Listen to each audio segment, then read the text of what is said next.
Hello and welcome back to the SF Company Hour, our weekly show on the SF Comic Book Company YouTube channel. I am Ray Doomzilla. Welcome back to issue number 5. So far, 5. Next to me are a returning champion, the Madolorian himself. Say yes, hi. Hondo, a.k.a. Captain Central America, a.k.a. That's enough. Hondo Calrissian, Madolorian. Yeah, he's got a lot of new nicknames this week. And right next to him, Ricky. Ricky. We have another Ricky.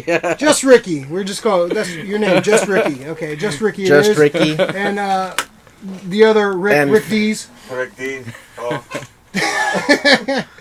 That's all you got for yourself? Right now, yes. Oh, man. Wow. Very Rick had a rough night again. Uptown Friday night. All right. Well, so welcome back to the show. We got a bunch of topics today. A bunch of stuff in movies and comic related stuff. So let's jump right into it. And let's actually no. First, let's get to know Ricky a little bit since this is his first time on the show. So Ricky, welcome. Welcome to our little den, the Rayseum here. Oh, thank you. So what kind of makes you a nerd? What's like your nerd secret origin? What are you into? Wise like why am I having you on this damn show? I like sci-fi. I like comics. I like video games. Nice. Yeah. And I grew up watching cheesy 80s movies. The best. Yeah, so I mean, I think I qualify. Yeah, I think you got it. That's pretty much all the criteria here you need, really. Awesome. So you're a normal person. Pretty much. In our circle, that's a normal person. I don't know if you don't like any of that stuff. Why even go outside? Jeez. Cool. So welcome, Ricky. Thanks.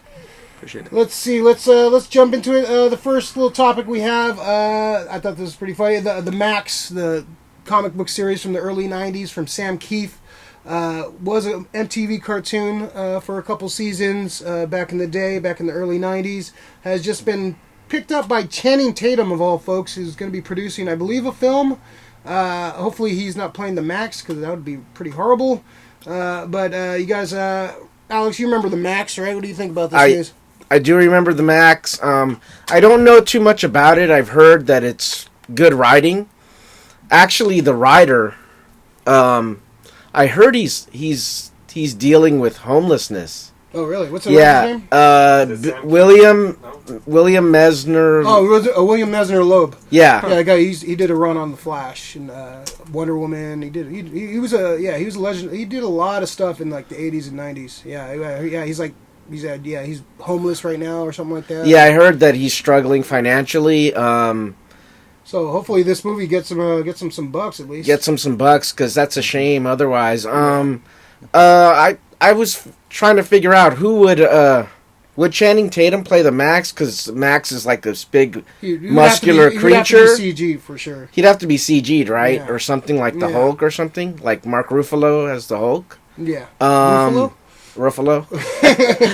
There I go again. Rufio.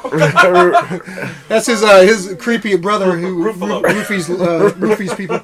Rufio.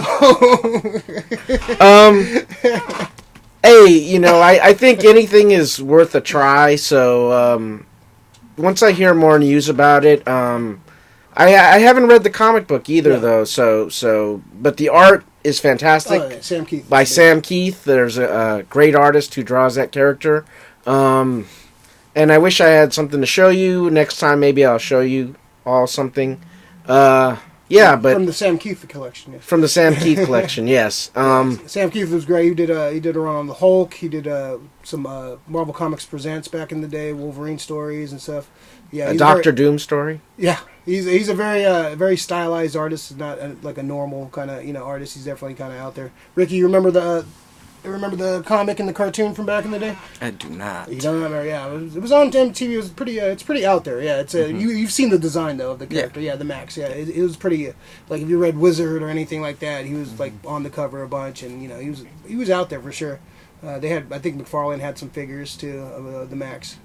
Yeah, it's a weird it's a weird, almost like a fever dream kind of story. The Maxx is this creature from like a Australian alternate universe outback thing, when you have these little like round-headed demons are pestering him, and he meets a young lady in New York, and it's a crazy story. Rick, you remember both? I believe. No, I remember it really well. Dude, I had the comic, I think the first 4 issues. I think I got it because I saw the darker image kind of thing that they kind of let up, introducing 3 new characters, and yeah, the Maxx, and I actually liked the MTV cartoon. Yeah, it wasn't like bad. super. Was it one season? I think it was one season. It's one season. It's kind of a weird, dystopian, almost like a Mad Max kind of a fucking world, but like infested like demons. It's like a split personality thing where they're going back and forth from reality to reality. The guy's he's a homeless dude. Yeah, he's a homeless superhero pretty much. Yeah. Who's infatuated with his social worker, who's trying to help him out of everything, and he kind of sees her in that world as like the Jungle Queen. Yeah, that's she's what like Shayna the She-Devil or something. Yeah, it's weird. It's weird for sure. I gotta revisit. I remember reading it back in the day. Being the Channing Tatum, I just don't like anything that he touches. Anything he touches seems like it's not going to come to fruition. Yeah. He try to put his hands in Gambit. Yeah. Channing Tatum touches everybody, man. I'm surprised you're not on the list. Yeah, I'm not a big fan of Channing Tatum, man. It's just, he puts his hands into things and they just go away. Gambit, yeah, that's a great photo of the Maxx. That's some Sam Keith work right there. Sam Keith, yeah. But it's just, I don't like the idea of Channing Tatum. If Seth Rogen was doing this, that'd be another thing. Yeah, actually, Seth Rogen was actually a good shot. Attached, I'd be happy. I can see him doing the voice and like CG in the Maxx. Yeah, I can see his voice would actually probably work too. Like kind of gravel. Like if he graveled up his voice a little bit, he would. And I don't know if I want CG. I think I might want animation. Just like an anime movie? Yeah, like a real, just fucking hard-kicking animation, kind of like, heavy metal stuff. I think that would probably work better, That's how I would see it. That's the way I've always pictured it, and I just wouldn't want CG. That's how I feel about it. It's interesting that you guys brought up that it's about a homeless character, and the writer is actually dealing with that. Yeah, I mean, isn't that? Is he like pushing shopping cart homeless, or is he like couch surfing? Sleeping in the fucking alleyway dumpster, diving homeless? Yeah, that's what I've heard. Hopefully that situation has changed for him. But it's a tough industry, Comic book writers and artists are always complaining about. They don't, rightfully so, about how they don't reap the financial rewards of the industry that makes billions of dollars. Billions making of all dollars. These movies, like in all these creators, right? Their storylines. Using their storylines, their creations, their images. Yeah. Some of these guys only make like a couple $100 per comic. Like they don't really make that much money. Yeah. Like that's why all these guys do conventions and do signings, and they charge for autographs because that's the only way they can make money, because they don't make money off of comics. Like you put these guys like on this pedestal. These guys, you think of, they're all millionaires. Like they're really not. There's only a few of them that are actual millionaires, like McFarlane. Jim Lee. Because they've kind of expanded outside of just doing comics. They had, built companies. So if you get a movie deal, that helps. Yeah. If your character gets to the movies. Yeah, but even then, doesn't help the guys that were creating stuff in the arc. Right. It doesn't help the guys that were creating stuff in like the 60s and 70s and like 80s. That's when it started like getting more creator. Like people are getting more creative control of their characters and having a little bit more rights. But if you work for DC or Marvel. You're work for hire. You're working for them, so anything you create for Marvel is going to be their shit, unless you have something in your deal. So a lot of those guys, the guy who created Blade, what Marvel was it Lin Wayne or Marv Wolfman? That he created. He created a bunch of characters. Now I think he's getting a little bit more paid for some of his characters, but man, it's just it's kind of a effed up industry, man. Mm-hmm. So all right, the Maxx. We'll see. Hopefully, fingers crossed. I wouldn't mind seeing a badass Maxx movie. All right. So next we got there's a new Freddy Krueger going to be hopefully made soon. The rights were reverted back to Wes Craven's estate.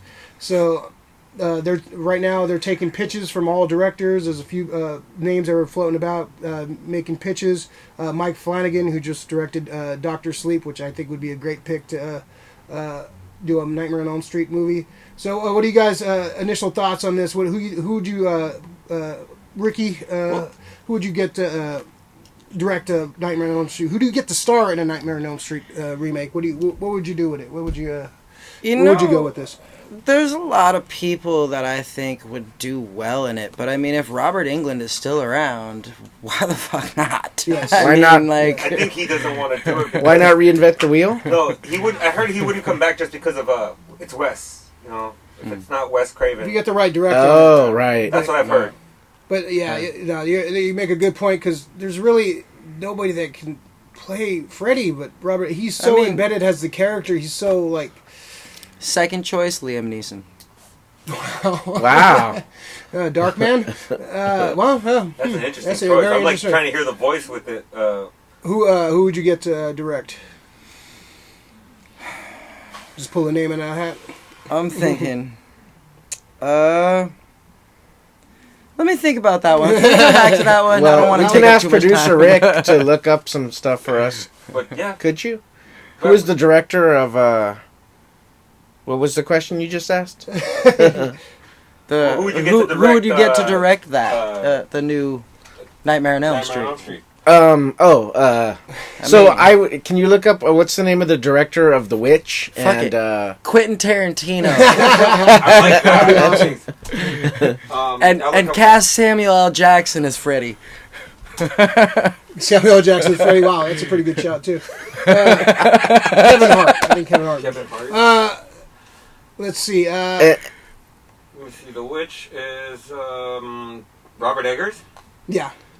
That'd be an interesting choice. He just did with the Midsummer, right? Recently. Yeah, I'm about to watch that too tonight. Oh, he did that one? Yeah, I think so. And what about The Lighthouse? Didn't he do The Lighthouse too? Did he, or am I thinking the wrong one? What is it? Yeah, come on. Research. I'm on it right now, dude. Yeah, he did The Lighthouse. He did The Witch. I like The Witch. I have to see The Lighthouse. Did you like The Witch? I did. I thought it was The good. Vitch. And The Vitch, yeah. And my actor choice for I just want somebody creepy, so Gollum. Oh, Andy Serkis? Yeah, Andy Serkis. That's a good shot right there. Yeah. Because he's creepy enough, you know. He has that like creepy look on his face, and he's a good enough actor. I'm sure he would be able to pull off a good Freddy Krueger, in my opinion. You know. Yeah. Who's James? Who's the guy who played him in the remake? Jackie Earl Haley? I didn't buy him as he's a great actor. I just didn't buy him as I actually liked him. It's just you change the character. When you change a character, you kind of don't see the character. Rorschach from The Watchmen. I thought he was great, man. We'll save that for later. We'll see. The guy who directed the It movies, I think would probably be a good. Andy Muschietti. Muschietti would probably be a good choice to help. He definitely had Pennywise definitely had like a Freddy like feel to it and some of his scares. Actor wise, geez, that's kind of a tough one. If it's not Robert Englund, man, it's just who do you get? It has to be somebody. I say Mendelsohn for everything, so let's say Ben Mendelsohn for Freddy Krueger. Yeah, Ben Mendelsohn is always a good choice. For he can play a creepy guy. He can play a stern, stoic, evil person, a leader, a follower, whatever. He can do it all. Maybe Donald Gleason. That would be interesting. Yeah. So what do you got, Rick? I know you're chopping on the bit at this Alright, topic. so I'm not sure if I read this somewhere. I'm pretty sure I read this a while back. But Robert Englund gave his who he wanted to take over, and I actually agreed with it. Interesting. Kevin Bacon. Okay. Yeah, he can do it. I could see it. He doesn't need the makeup. Kevin, I'd say Kevin. No, because if you can run it, all they got to do right now, the de-aging software, for the CG is just make him younger when they do his scenes, and for when he's like a younger Krueger. But this is what I want. If you're gonna do Freddy Krueger, he's got to be. And it sucks that it's gonna sound so fucking weird saying this, but the reason you hate Freddy Krueger and he's a fucking slasher and he's scary is that he's a fucking child murderer. He's not just a molester. He fucking kills the kids. Yeah, right. He's such a horrible person. The town burned him alive. The town burned him alive, and even the cops fucking hit it. It was that egregious. To that point, it's just like, come on, dude. The fact that they changed the one with Jackie Earl Haley, they just made him a child molester. I hated that. I was just like, dude. I mean, yeah, that's bad, but to kill them afterwards is even fucking worse. Yeah. Why? Yeah.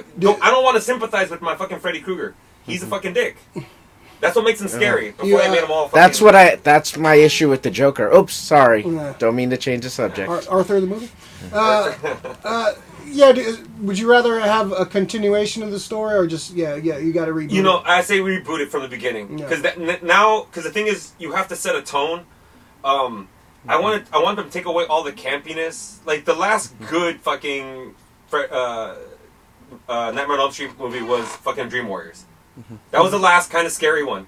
Fucking Dream Master didn't go there. Dream Master kind of started taking it more into a campy, fucking picking up sausages and shit. Come on. I don't want Freddy Krueger to be... I want him to be a slasher, not be a comedian who's a slasher. You got too, into, Freddy's... Slapstick. He's too joking. Now, I wanted Joker to be a little more slapsticky. Yeah. Sorry. No, sorry. That would have been like... Damn Joker rant. Everything you wanted... Freddy Krueger in fucking 4, 5, and 6 would have been the perfect Joker. I mean, that kind of character. He's just... you see him jumping around behind somebody because they can't hear, fucking trying to make as much sound as he can. That's some Joker shit right there. Sorry to bring it into Joker again. Sorry. Still have to watch it. We'll see. Have you seen the Joker yet? Nope. See. You guys go see it. Us real fans don't want to see the Joker. Let's go see it. I made somebody else pay, so it's okay. We're all gonna pay. All right, so Freddy, it'd be nice. I don't mind reboots and remakes as long as they make them well. So let's see if they actually do it right. Director, James Wan. James Wan would be that's a good one. That would be my director. James Wan. Okay, yeah. I would like to see Johnny Depp killed as the first character. That would be great. Right off the bat, like the intro death, that would be great. Oh, that would be awesome. No, we should have Amber Heard have his character from Tusk get murdered in the first scene. Sorry. Let's see. It always goes dark with him, man. All right, so that's I think we're hesitant, but curious about a Freddy movie. We'll see. So next on our little agenda, the Black Adam movie is supposedly going to actually be made. It's been rumored for like 10 years or so. Dwayne "The Rock" Johnson playing Black Adam, who is pretty much the counterpart to Captain Marvel, Shazam. Shazam, known to the populace nowadays, but he's always Captain Marvel to me. It was kind of slightly teased in the Shazam movie about Black Adam. So it's supposedly that's going to be coming out in the next 2 years, 3 years. 2021. 2021. So they had some concept art just recently released. He looks like The Rock playing Black Adam. Black Adam is he's from ancient Egypt. He was one of the first to wield the powers of Shazam. So he's been around the block for a while. And the big rumor for the movie is that the Justice Society of America, which is the precursor to the JLA from the 1940s, is kind of like the first big supergroup that got together with like the original Flash, original Green Lantern, Spectre, Dr. Fate. So supposedly that's going to be like I'm not sure if the enemy in that movie or what have you, but if they go that route, like set it in the 40s during World War II, it could be interesting. I'd be super excited if it's the JSA versus Black Adam if they make it that. So Ricky, what do you think about this news? Black Adam, The Rock. Have you heard of any about this? I haven't really heard much about it. I mean, I'm excited about it. I'd like to see what they make about it of it, but I don't know. I just feel like The Rock is just in everything right now. There's Rock fatigue for sure right now. I mean, I like the guy. I think he's a great comedic actor, but I don't know about like casting him as a superhero role. I'd like to see somebody else step into that. It's an anti-hero for sure. It's not. It's a more of a villain role. Rock has a great personality. I just don't think he's been in great movies. Like, has really I ask people like, "What's your favorite Rock movie?" And everyone says, "Oh, The Rundown." The Rundown came out like 15 years ago, so it's really not. It's fun when he shows up in things, but yeah, he hasn't been. That was a great movie, though. Yeah, it was a good movie. Right? Yeah, underrated for sure. Great Arnold Schwarzenegger cameo too. I met that monkey. Oh yeah, yeah, I did.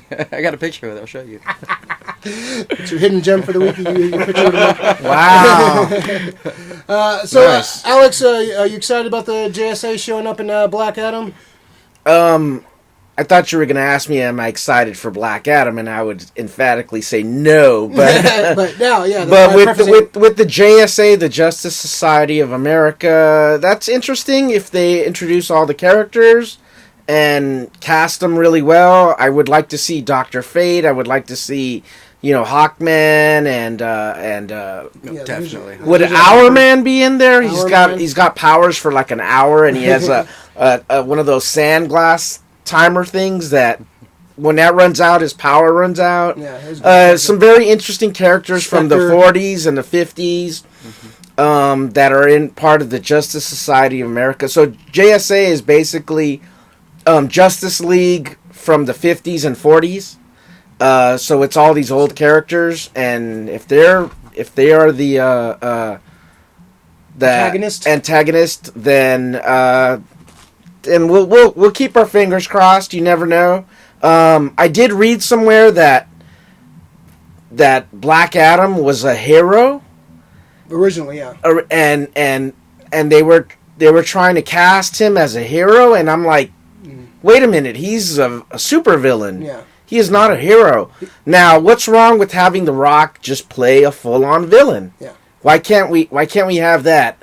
I don't want this half-measure type of hero type thing because The Rock is a good guy and he's always got to play good guys. Just have him become a full-out bad guy, Yeah. Well, he definitely has blurred like in a few years. He joined the JSA like in the Jeff Johns run, so that was a great low. He was he had his bad guy tendencies. He's almost like the Namor of the DC universe, where he skews like he's not a villain, he's not a hero, but I like him when he's leaning towards more of a villainy role. There's a great story. I forgot who wrote it.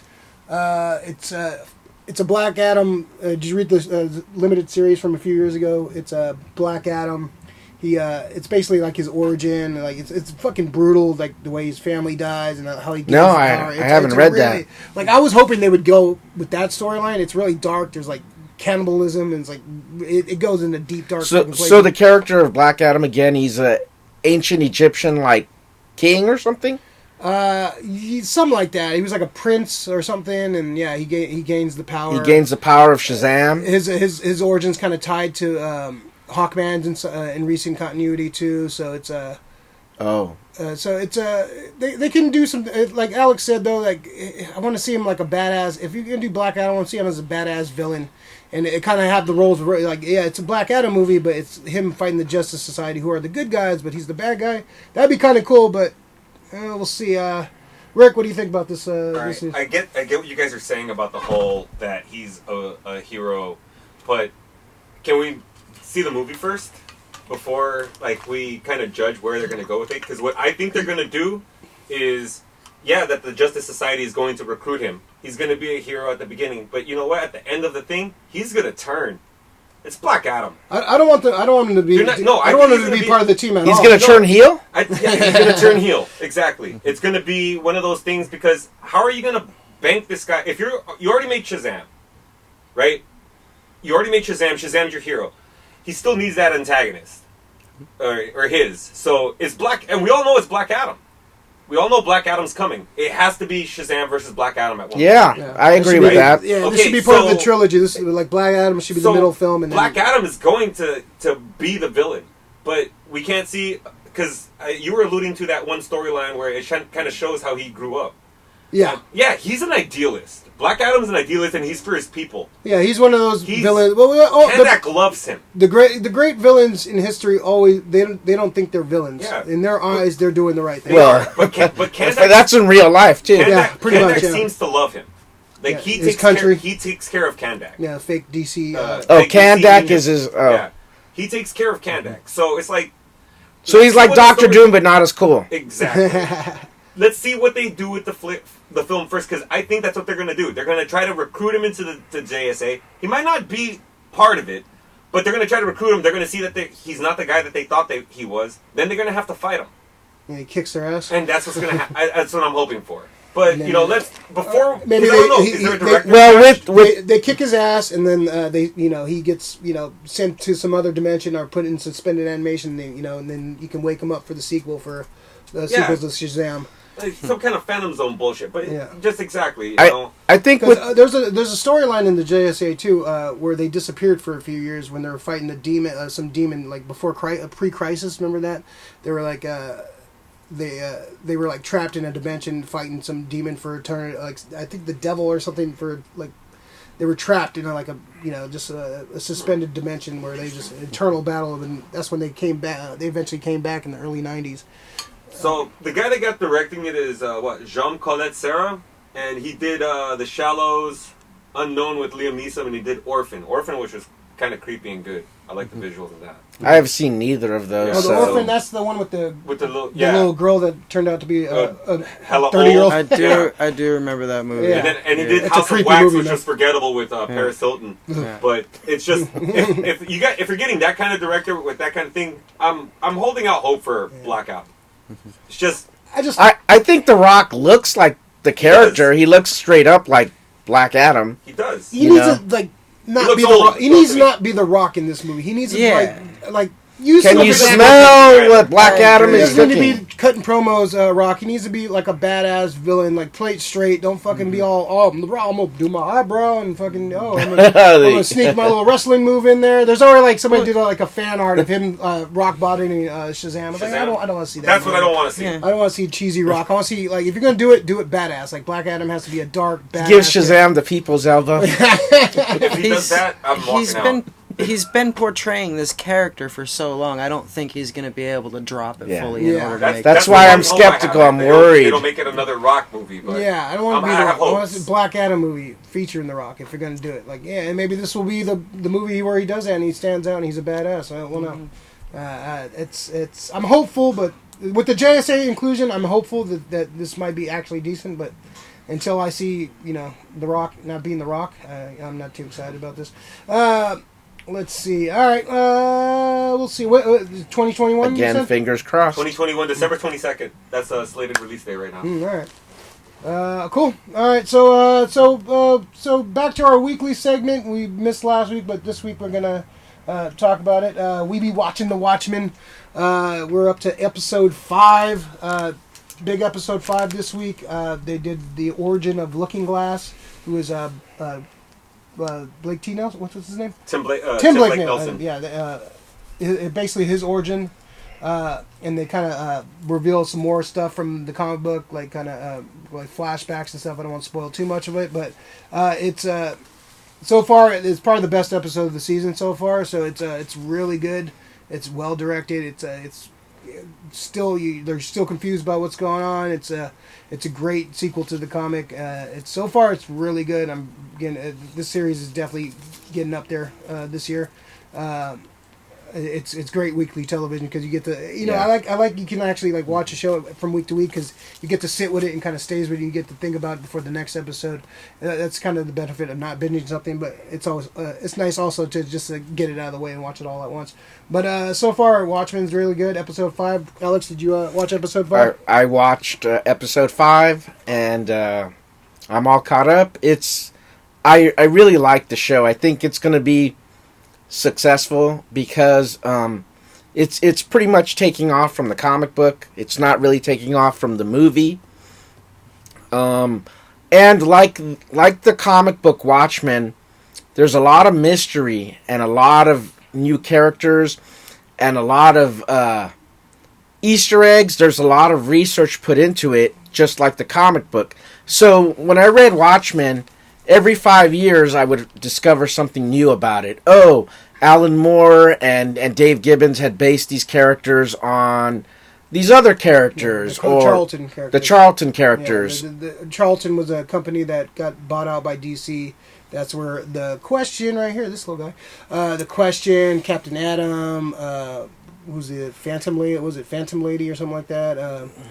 There's a few other characters. They're all allegories for those. The Night Owl. Yeah, Night Owl was Blue Beetle. Blue Beetle. Yeah. So, pretty much Alan Moore wanted to use those characters, but they said no. So he just printed like facsimiles of them. So that's pretty much where those characters come from. So, Ricky, have you seen the Watchmen show yet? I haven't seen the Watchmen yet. Yeah. It's on my list of things to watch, but it just.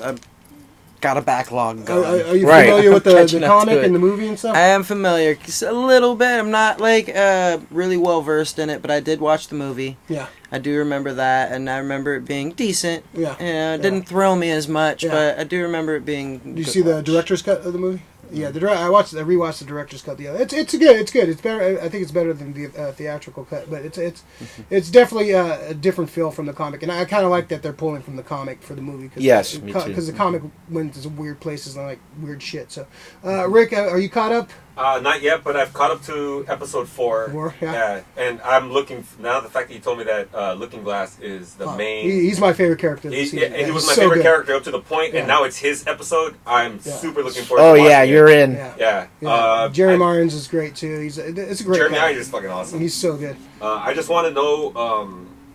I'm hoping they don't kind of drag this out. I don't want this to be something where it's like 8 to 9 seasons.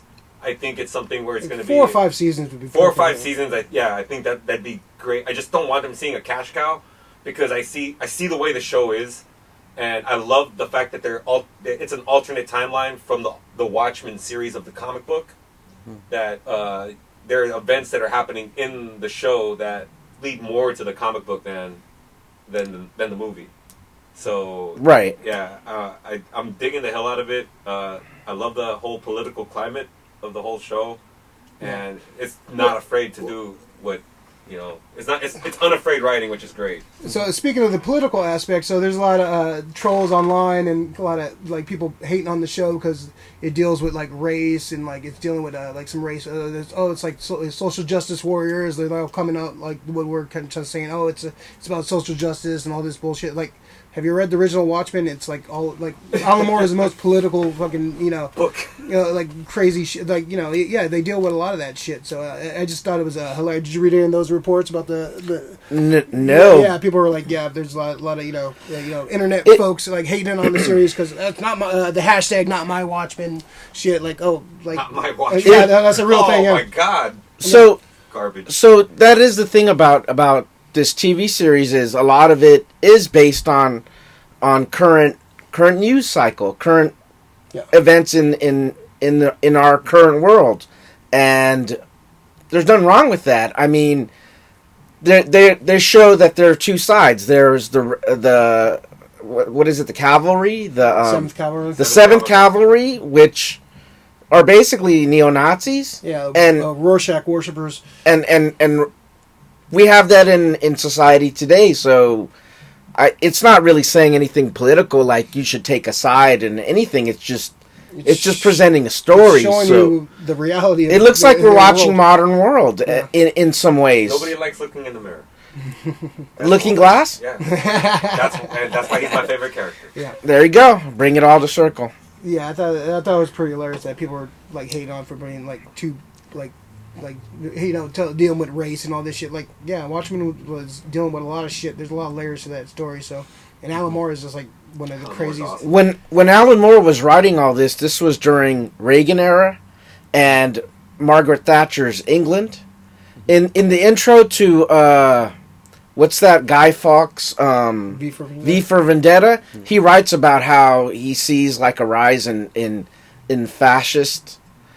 fascism in Europe, and he pretty much says that he's like, oh, I'm getting out of here, I'm going to leave England, but he never does. But he was voicing his concern, so I'm pretty sure he was worried about the way things were going in some ways.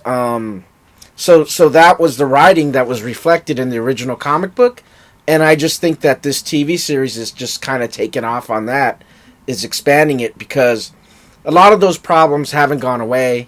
They're still pervasive in our society, whether you, not to get all political or anything, but we are divided in many ways, and that's going to be reflected in a lot of writing.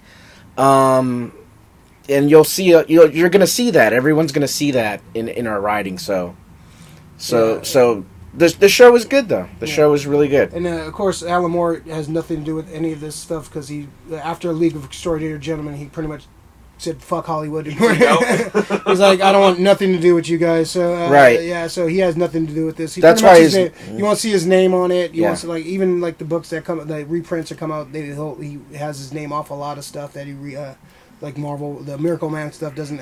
He's just known as the writer.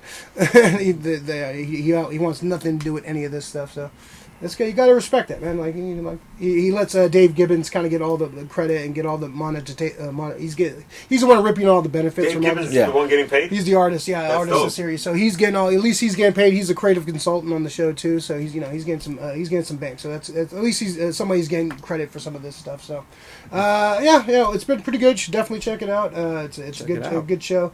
Have you read the comic? Nope. Yeah, you should read the comic too. Comic's very good. It's your homework. That's your homework for this week. All right. TV show and comic, I can't recommend them both. They're fun. It's a good anymore. I can't. They're very good. Very good books. Okay, so so next we're gonna do a little quick review on the Mandalorian episode 3. You're not caught up? No. Ricky, you saw the episode? I'm caught up, yes. There you go. So what are your initial thoughts? Well, what's your initial thoughts? Spoiler free, right? Spoiler free right now. Spoiler free. The one thing, I guess you can't, I guess the baby situation, it's everywhere now. A baby Yoda exists, so, I guess we can talk a little bit about that. In episode 2 already. It's everywhere. I'm sorry if you haven't seen it, but there's a baby Yoda out there, so I'm sure somebody's already spoiled it for you. So what do you think of the series so far? I mean, that place is like a timeline of 600 years before the first movie, right? It takes place 5 years after Return of the Jedi. 5 years after. Yeah. Okay, so that's not actually Yoda. That's no. It's either a clone or it's love child or the same species, which has never been named. So it's it's one of the big mysteries of Star Wars.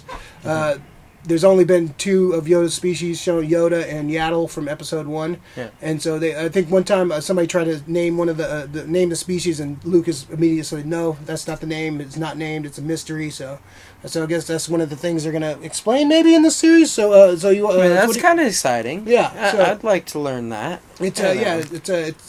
And especially Mandalorian culture. It's like if you get a chance to go back and watch Rebels and Clone Wars, they have a lot of Mandalorian stuff in there. Yeah. So if have you seen any of that stuff like that? Yeah. If you get some more background, it's a very the Mandalorians are a very interesting culture of people. It's a very badass culture of warrior folks. So what do you think of episode 3? I mean, I thought it was good. I was very entertained. On the edge of my seat for most of it. I think the action sequences are really good throughout the series. I mean, all in all, I think it's really well made for being a short TV show. Yeah, it's like 30 minutes, 35 minutes. Yeah, which I think is like cool. Yeah. Like I think it's just you get in, you get out, like the old serials kind of feel to it. Yeah, very old school feel to it. Rick, are you caught up? I'm caught up. Yeah, what'd you think of the episode this week? Yeah, I went, just so you know, everybody, that show premieres at midnight. So you can watch it at midnight. Yeah. I was waiting for it, watched it. Same thing. It still holds that whole man with no name. Yeah.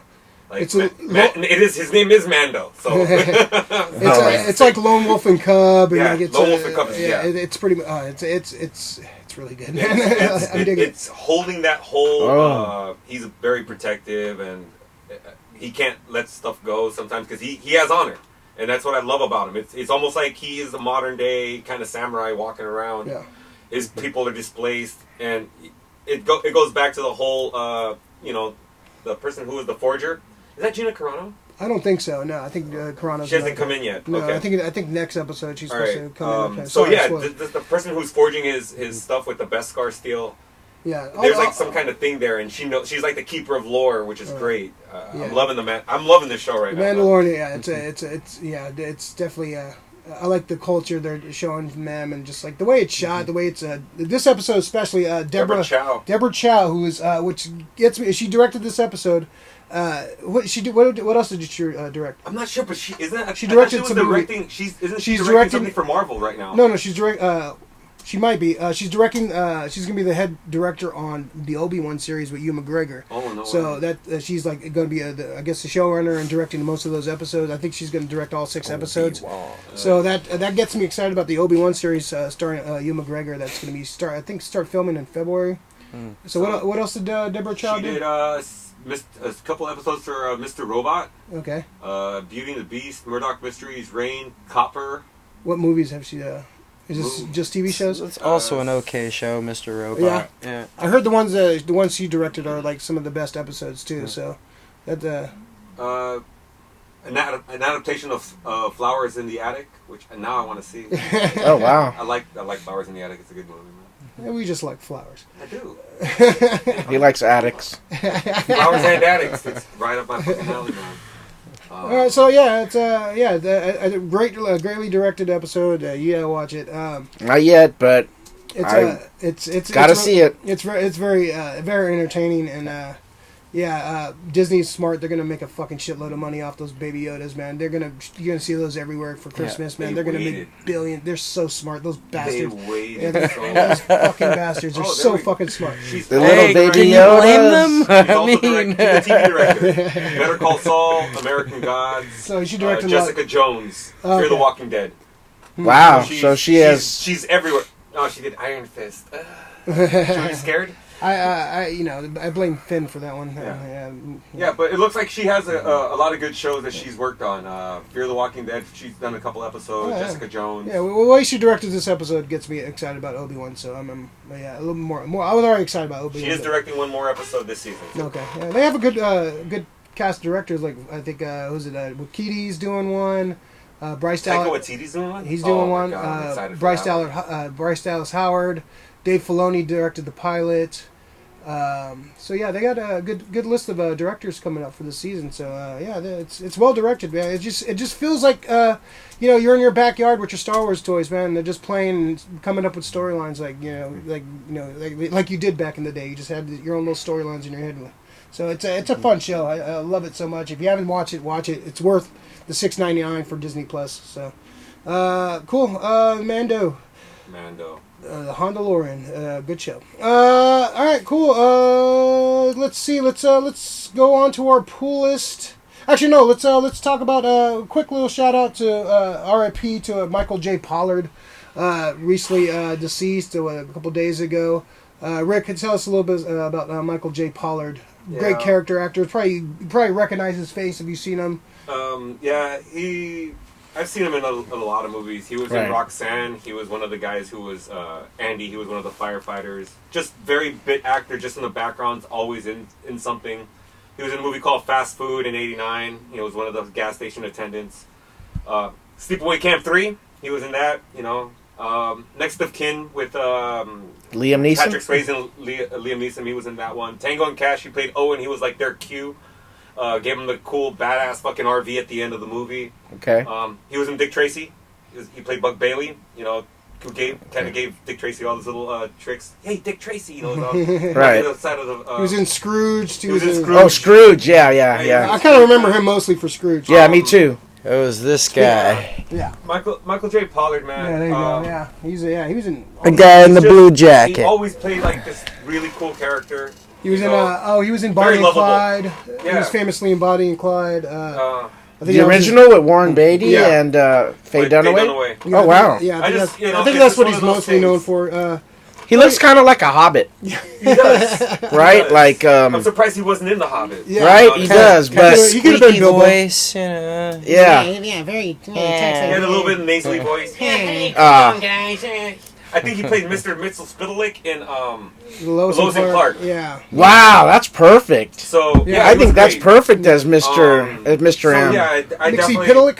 Yeah, I wanted to just say, R.I.P. to, because I love movies, and all of these people who work in these movies, when they pass, it's a piece of my childhood growing up, and he definitely was a piece of that. And Michael J. Pollard, thank you very much. R.I.P. Sorry, man. Yeah, he was. He had a good run. Shit. All right, Michael J. Pollard. Well, R.I.P. brother. Let's see. All right, let's go on to our pool list for the week. So the pool list is pretty much our what we picked up during the week, what stood out. Watch something good or bad. Listen to something, whatever this week may have brought you. Let's see. We'll get to Madonna talk in a minute, but Ricky, you want to start with you? What did you pick up? Anything cool? Did you listen to something? You saw something cool? What's your pull list for the week? I bought a new hat. No, not this one. I did buy a new hat, and I love it. It's a Kangol 504. Nice. Nice. Pinstripe. It's got great luxury white pinstripes. Kangles, huh? I love it because you flip it over and it's got an Argyle print on the inside, but on the outside it's pinstriped. And I mean, you can't see the inside of the hat, but I know it's there, and so I'm happy. Unless you fold it inside out and put it on or something. The reversible cable. Anything else you picked up this week or watched, listened to? Anything that stood out? I mean, you've been working hard. I'm catching up on The Expanse because I know that it's going to be coming out. Like the next season is coming out. What is that on? It's Sci-Fi. I don't know if Sci-Fi is still doing it. I think Sci-Fi dropped it and Amazon Prime picked it up. Okay, cool. What's it called? The Expanse? The Expanse. Expanse or Expense? I've seen that. Expanse? What is that about? It's a sci-fi show that takes place in the future, and it's where Earth has, the resources on Earth naturally are more depleted. There's more people on Earth. We have sent colonies out to inhabit the moon and Mars, and also like the belt around Saturn. And basically, it's like a political action drama that takes place in space, where there's lots of backstabbing and spy stuff, and they're on the brink of this all-out war against each other. Oh, wow. And it's a riveting show. It's very well done. Who's in it? Is any oh man, recognizable folks? So many folks are in it. Thomas Jane is in it. Wow. I love Thomas Jane. Yeah. There's a few other actors. I don't know their names, but I guarantee you'll recognize a lot of faces from this. Yeah. You met Thomas Jane, right? Yeah, I met Thomas Jane. Oh yeah, I met Thomas Jane too. He was cool as fuck. Yeah, it was like some San Jose con or something. AKA the Punisher. Mm-hmm. Yeah, he was a nice guy too. I think Shorey Aghdashloo, she played. She was in The Exorcism of Emily Rose. She played the Doctor, and she was also, I think, in one of the X-Men. I think she was the Doctor in the last X-Men 3. Last Stand. Yeah. She's got that real smoky voice. Yes, very sultry. She's played Cecilia Reyes in X-Men Last Stand. Oh, okay, so Expanse, all right. David How many seasons? I think they're coming into their fourth season right Fourth now. season? Yeah. Okay. Have you seen that, Rick? No, but from what he told me, he like showed me a few things right before the show. I'm about to start watching it. Yeah, all right. I like the whole idea of just what he was talking to me about in the whole season. Sure. So I'm gonna probably start watching it tonight too as well. Sounds cool. Cool. All right. Go on with your bad self. Alex, what'd you pick up this week, man? You had a busy week. I had a very busy week. So obviously I can't show you, but I saw the Madonna, The Irishman. Nice. I saw The Irishman, Martin Scorsese's epic movie. What isn't an epic movie from Scorsese? One of my favorites. He's coming out. The movie's coming out Wednesday. Yeah. So probably Tuesday at midnight, you can get up and pre-Thanksgiving watch that on Netflix. This Wednesday? Yeah. This Wednesday on Netflix. It's 3.5 hours long. It didn't feel that long though. It felt a little long, but not 3.5 hours long because it's very entertaining. Of course, like all Scorsese period pieces and movies that he does, the music is on point. The music is excellent. How's the de-aging? Is it jarring? Is it blend okay? They don't really do too much de-aging. There's not like a lot of This is a few flashbacks. There's just like really little scenes. It's not prevalent. You don't have to they don't really have to use de-aging technology too much. So it doesn't cover that long of a time period in my view. So it's not jarring. It's from like 60s to 80s, early 80s, I think. I think that's when it runs. De Niro is fantastic. He's very good.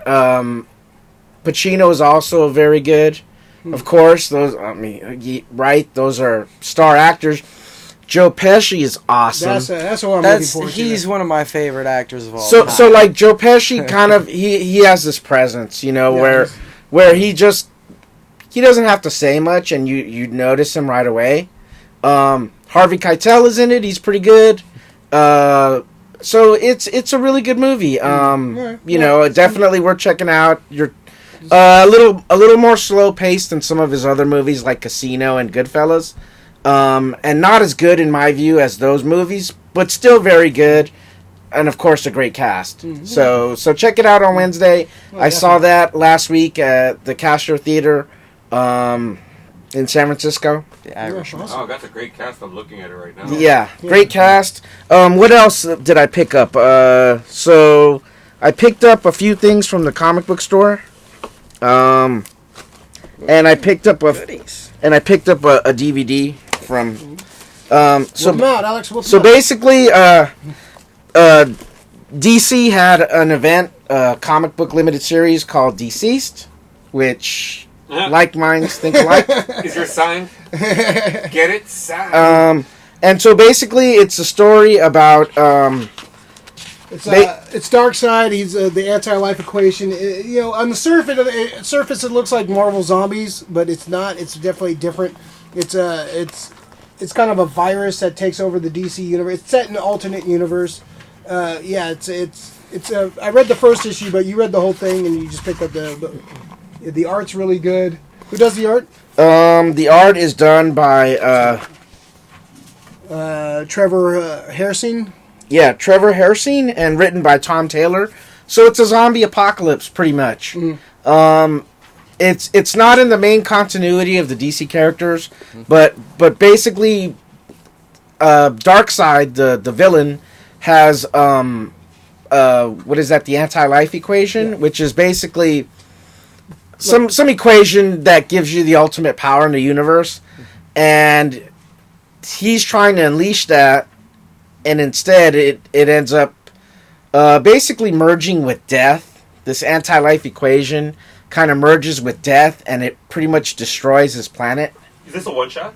This is a limited series, six-issue limited series. This doesn't have anything with continuity at all, right? No. Okay. No, they may bring it in, but I think it's under DC's Black Label. Is that under DC's Black Label? It's an alternate universe. The one thing they did cool with this series, though, is all the alternate covers, like they did movie. That's the It cover. The homage for It. Horror homages. That was Nightmare on Elm Street. Nightmare on Elm Street and The Nun.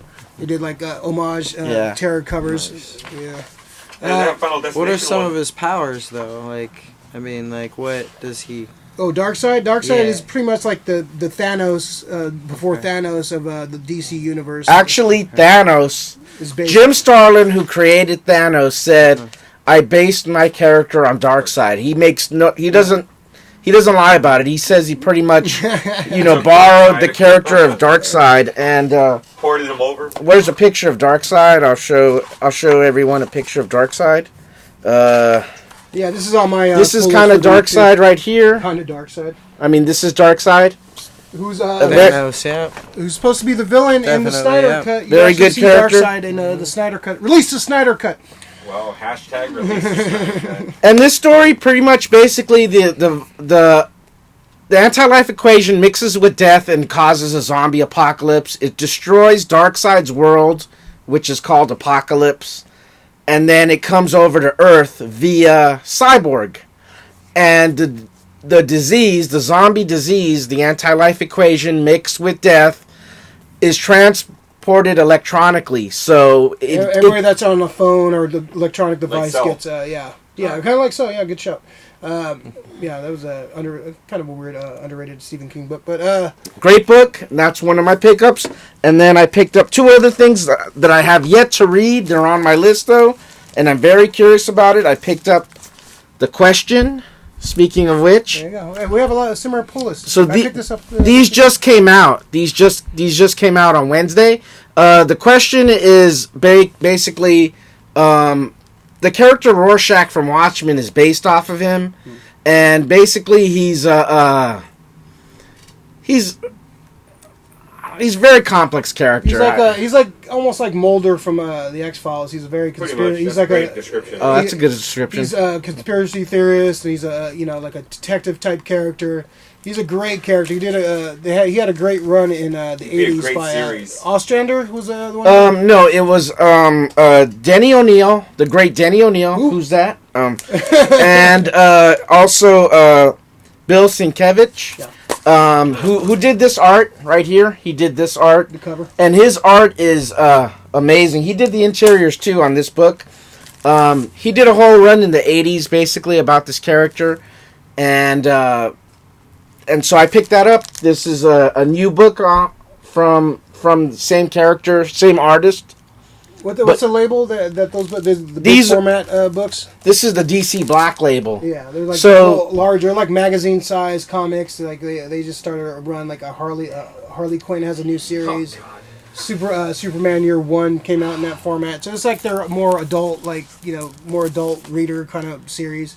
What was the first one? The Damned, where they show Batman's penis. There you go. The Damned. Speaking of which, this is the Damned. Oh, you got it. And can you open up to Batman Slung? Oh, they edited that out, right? So this one, they're also. I haven't read these yet, but they are my latest pickups. What's the point of showing Holy Batman Bat Slung! So Robin say that? They did that for publicity. They knew it was going to get. So the Batman Damned basically.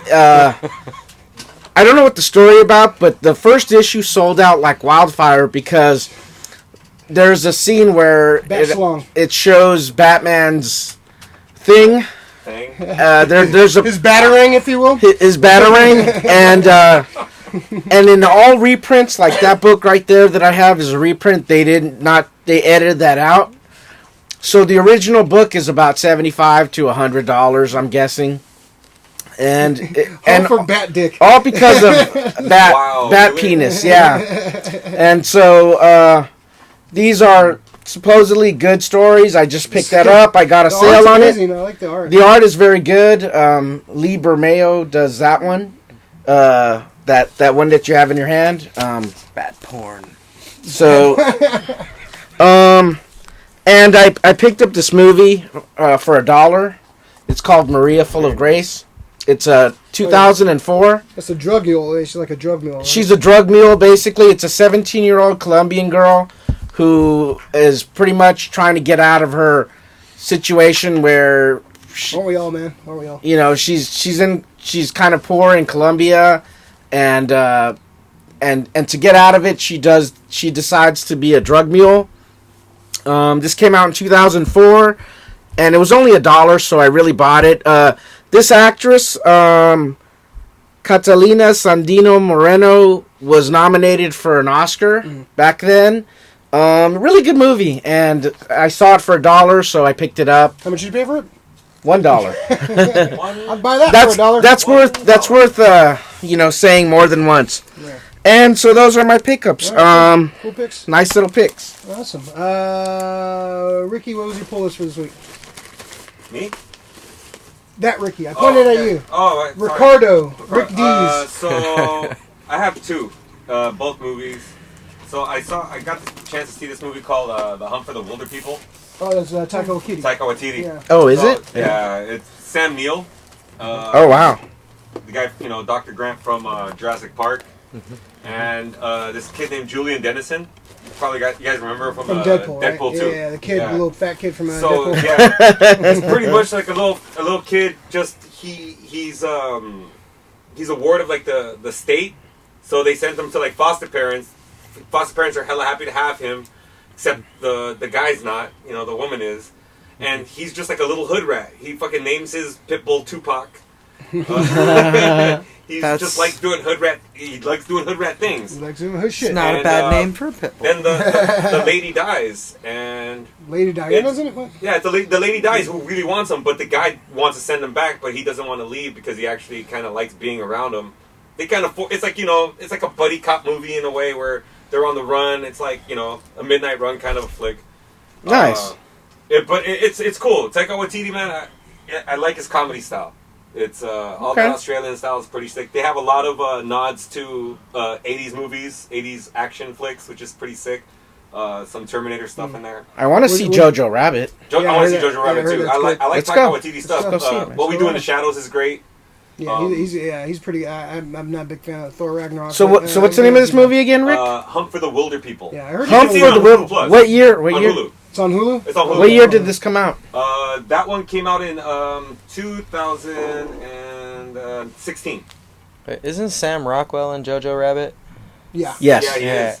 Yeah, like people He's in this great. one. It's just not he too should many be. even. He should play every character in every movie. Taika Waititi's in this movie, yeah, but not that many people other than the. He's a pretty good. He's kind of underrated actor, man. He's pretty good. Well, they're saying that I was watching the reviews on Jojo Rabbit, and they're saying that him playing Hitler should get like a Best Supporting Actor nomination. I need to see that movie really bad, man. Yeah, I like his work. He actually did the voice of IG-11 in the first episode of The Mandalorian too. Yeah. So and he's also in Thor Ragnarok, right? He plays Korg.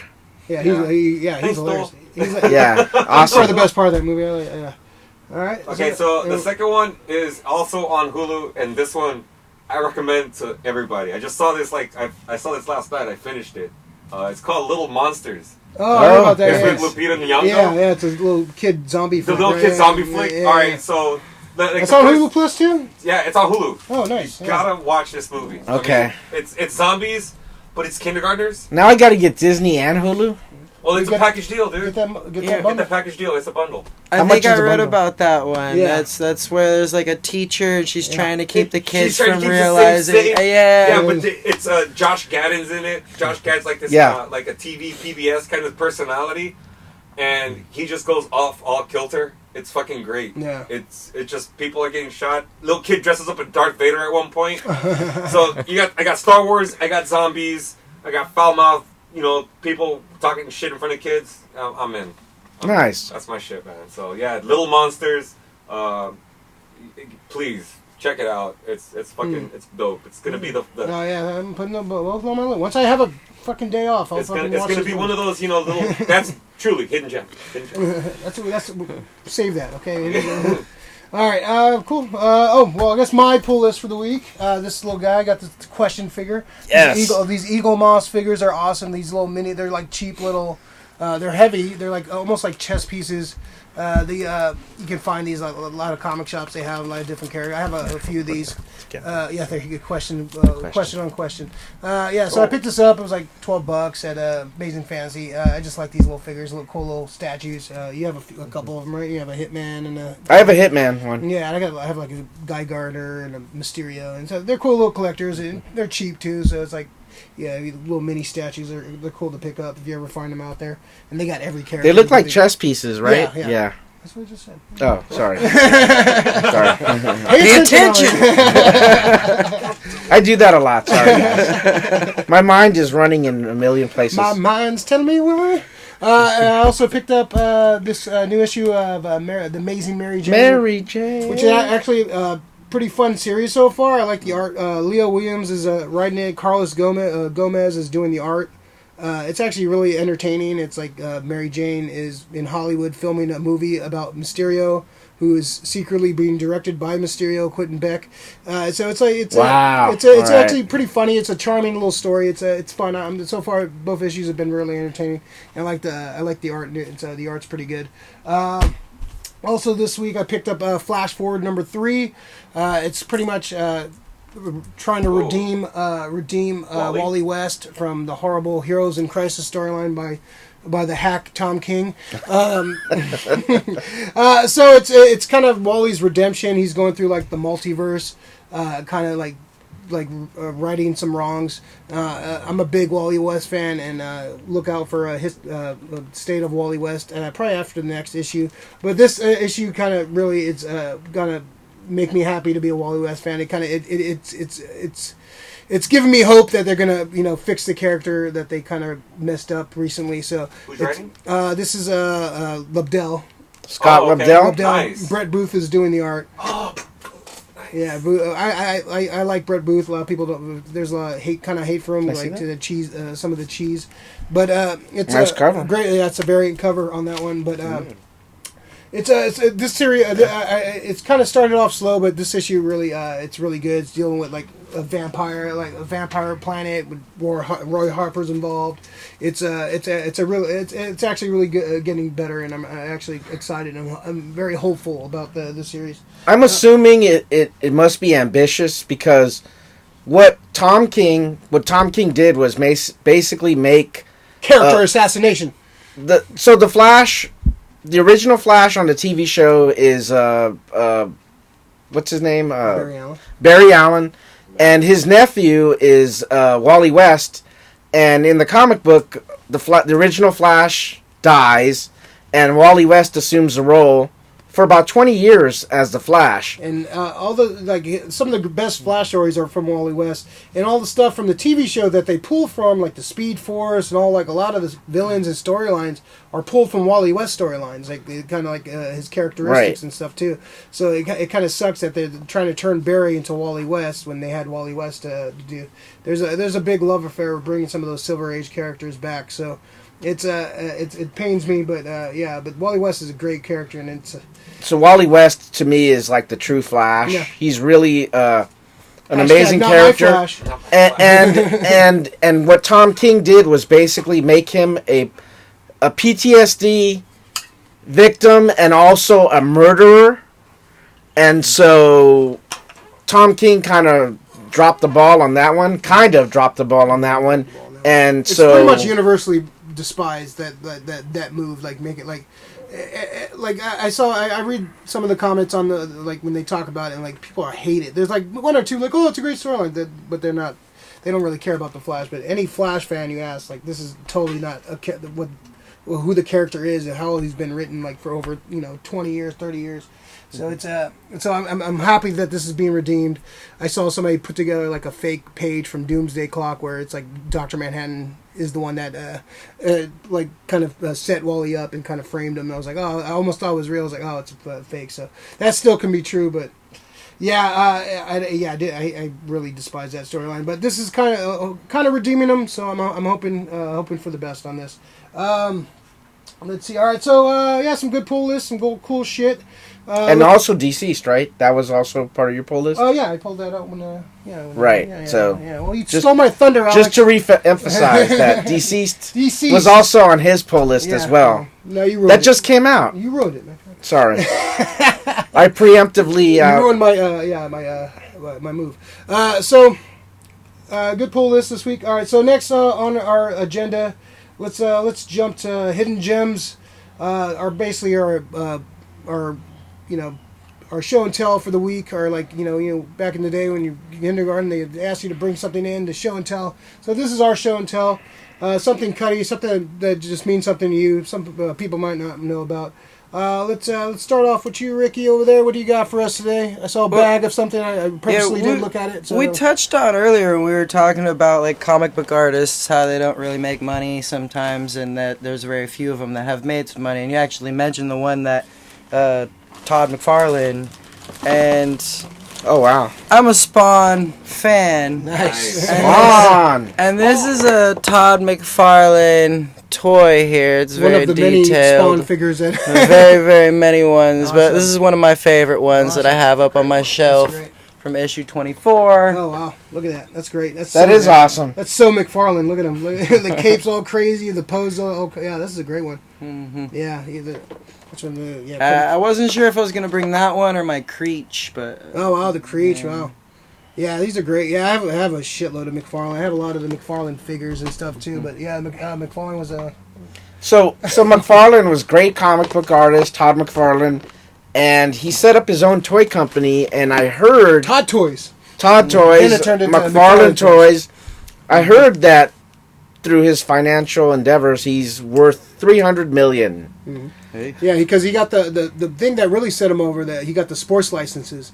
The sports licenses. That's where he made do figures, and stuff. And so that's where he did. He kind of like started the trend of like these like high end collector based figures. Mm-hmm. So like a lot of they didn't have like posability, but they looked cool. They were pretty much statues.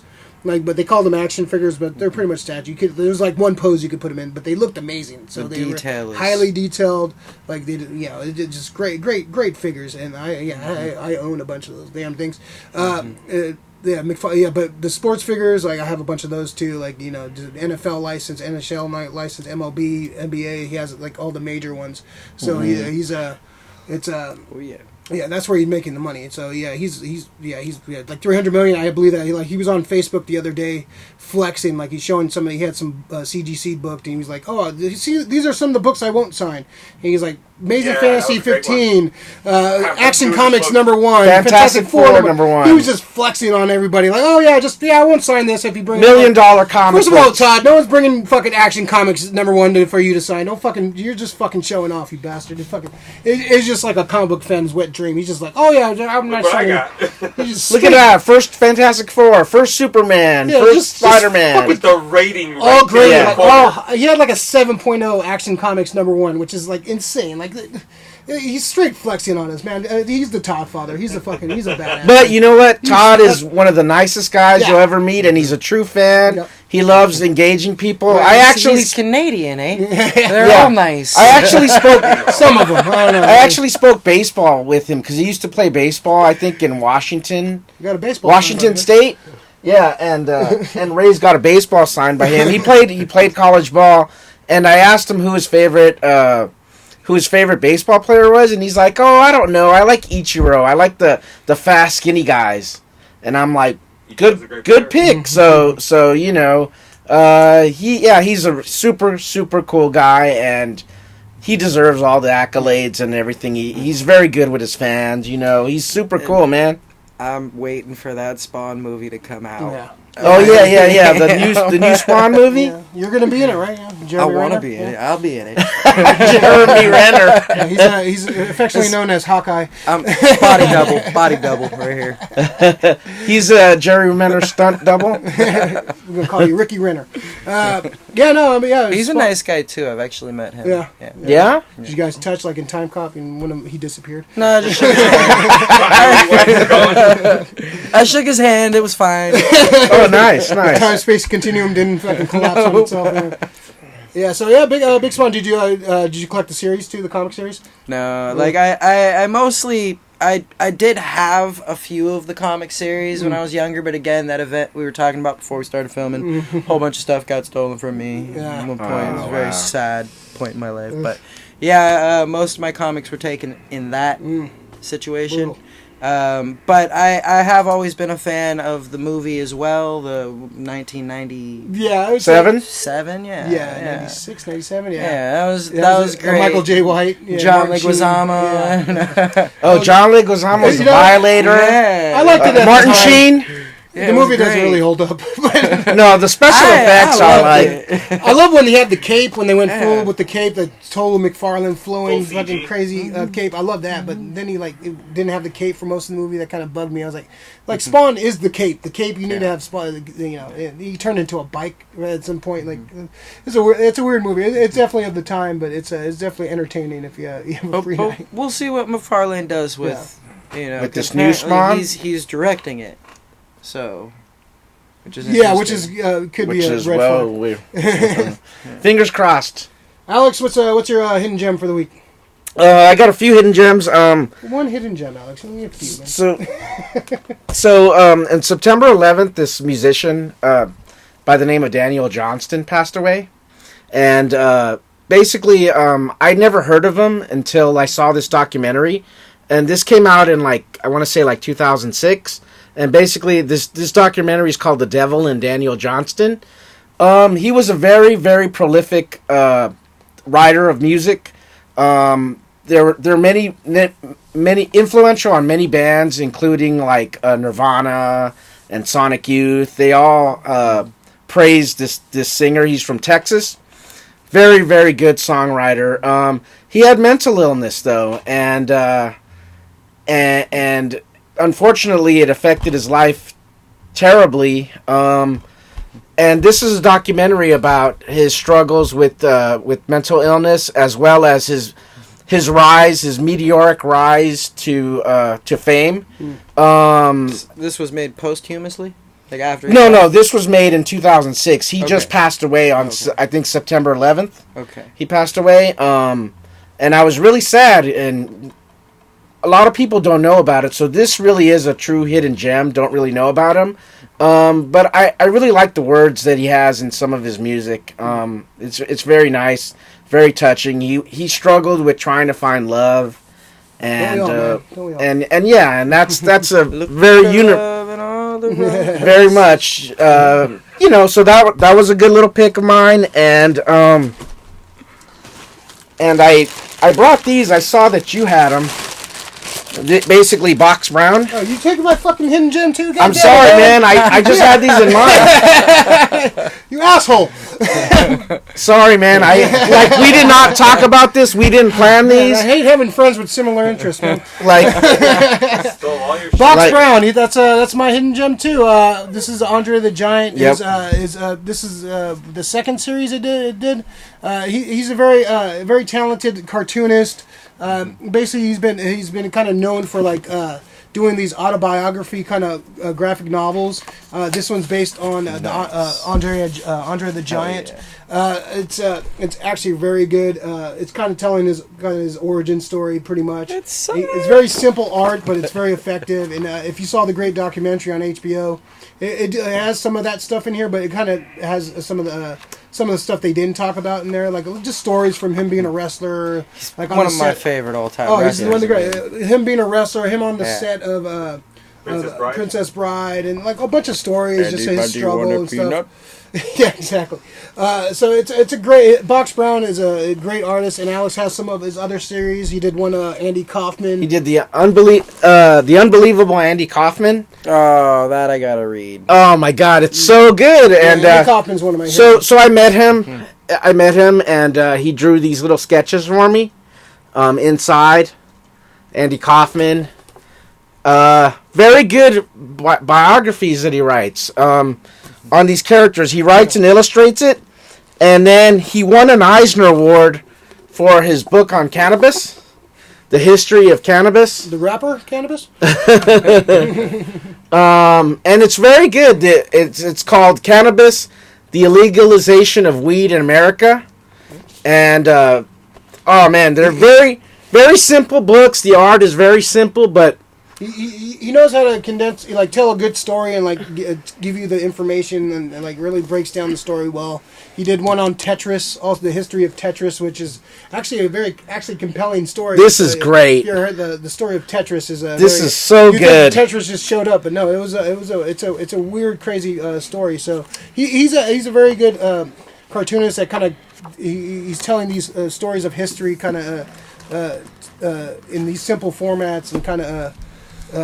He's just a great writer. If you get a chance, Andre the Giant, Andy Kaufman, all that. So it's pretty good. It's pretty good. You stole my hidden gem. Box Brown is awesome. and last real quick, just because we've been on a Dr. Doom trip. Holy shit! This is Triumph and Torment. Mike Mignola art, 1987. I want to say before Hellboy. So Mike Mignola created Hellboy, and he's the artist. And Roger Stern, veteran Marvel writer, wrote this, and basically this is dope. And this artist Dan Brereton, he drew some of the characters but was not credited for the design of the characters. So when I spoke to him about this book, I asked him to draw me a sketch of Dr. Doom, and he did on the inside of this book. Yep. This is a great story. This is one of the great stories in Marvel history, I believe. Best Doctor Doom stories. How long did it take him to draw that sketch? Were you right? standing there for Yeah, it took him about an hour or so, maybe a little more than an hour. Yeah. He was really cool. Dan Brereton, shout out to you, my friend.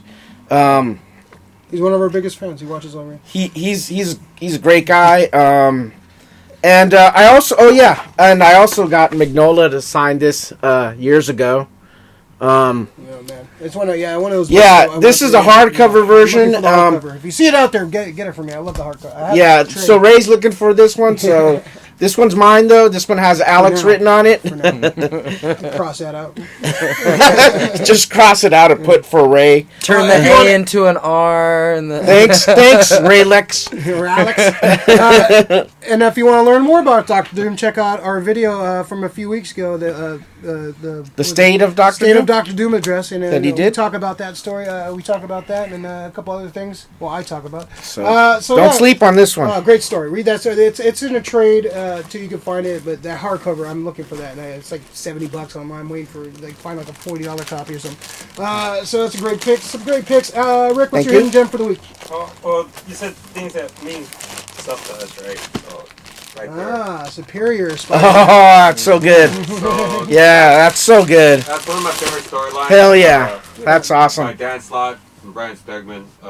Stegman art. It's just great. So basically, it's Octavius taking over Dr. Peter Parker's body. Yeah, Dr. Octavius, there's a big storyline. Dr. Octopus? He's dying, and he finds a way to transfer his mind into Peter Parker's body. So basically, he becomes the new Spider-Man. Dr. Octopus's brain in Spider-Man's body, and he decides to be the best Spider-Man he can be. He actually knows everything about him. The superior Spider-Man. And he kind of respects Parker for what he was and what he was trying to do, and he's like, you know what?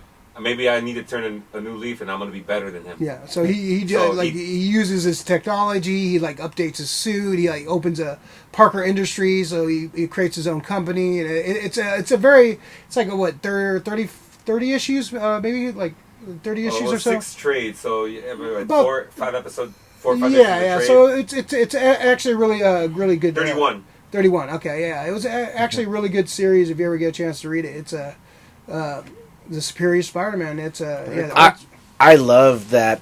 There's one part where Dr. Octavius, Dr. Octopus is like this brilliant scientist, and he sees that Peter Parker. He assumes Peter Parker's identity, and he goes to his college, and he sees that Peter Parker is deficient of units or something to become a doctor. And this is unacceptable to Dr. Octopus. So he's like, what? I can't believe Parker didn't finish school. And so he goes back and, to make sure that he has that title. He has to be doctor. He has to be the doctor. He has to have all the medical and educational degrees and accolades.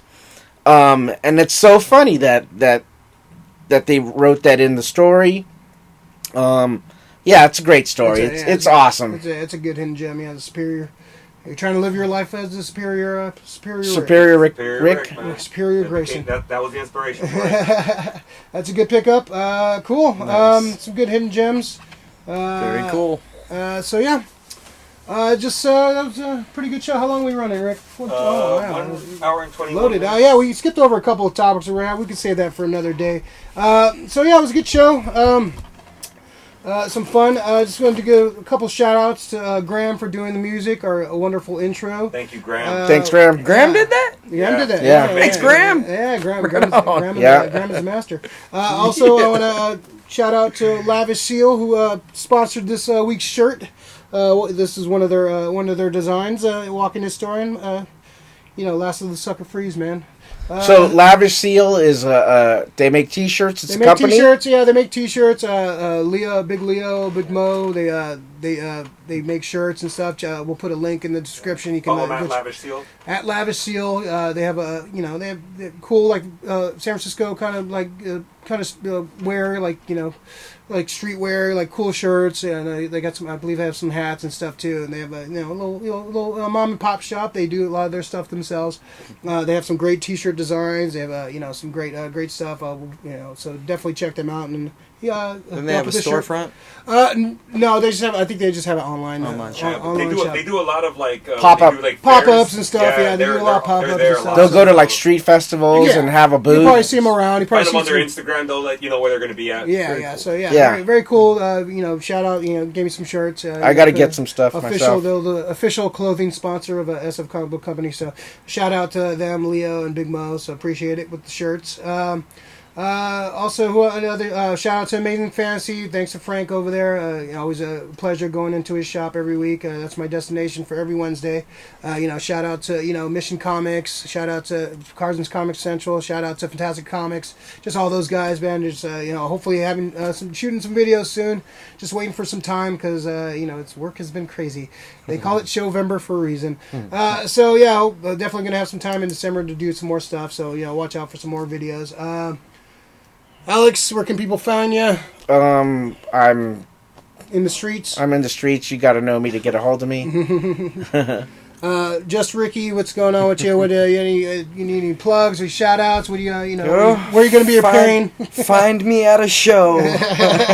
He's got with the Kango hat. Rocking the Kango hat. Look for the Kango. Make sure you tuck under the hat. Make sure it's all good. And upcoming Spawn movie and the upcoming Hawkeye series coming up. Oh yeah. Ricky, what's the deal? Any shout outs you want to give? Plug the website and all that shit. Yeah, definitely. Everybody follow @LavishSteel on Instagram. That's just great shirt, man. That's pretty dope. Appropriate. They have a lot of other good shirts, a lot of team gear, which is great. You can find me at Maxx Effort Grayson. At Maxx Effort Grayson. Maxx Effort Grayson. Thank you. IG. Yeah, I can't and then SF Comic Book Co. both on IG and Twitter. So, yeah. All right. Have a good Thanksgiving, everyone. At Ray Doomzilla. Oh yeah, Thanksgiving coming up. Before Thanksgiving again, right? No. No. Oh no, not this. Yeah, not this show, Rick. Spoilers, man. Honey, spoilers. Ham. Everyone have a great Grandma's one. dressing. Don't overdo it. All right, cool. So yeah, great show. Another fun one. Rick, thank you for being you, I guess. Okay. It's the most sincere thing you can get from Rick Bookends. Well. It's a Rick sandwich, man. We got Rick are our tackles. Tackle me, Ricky. Why, are you still here with us? All right. Good night. Good day. See you next time.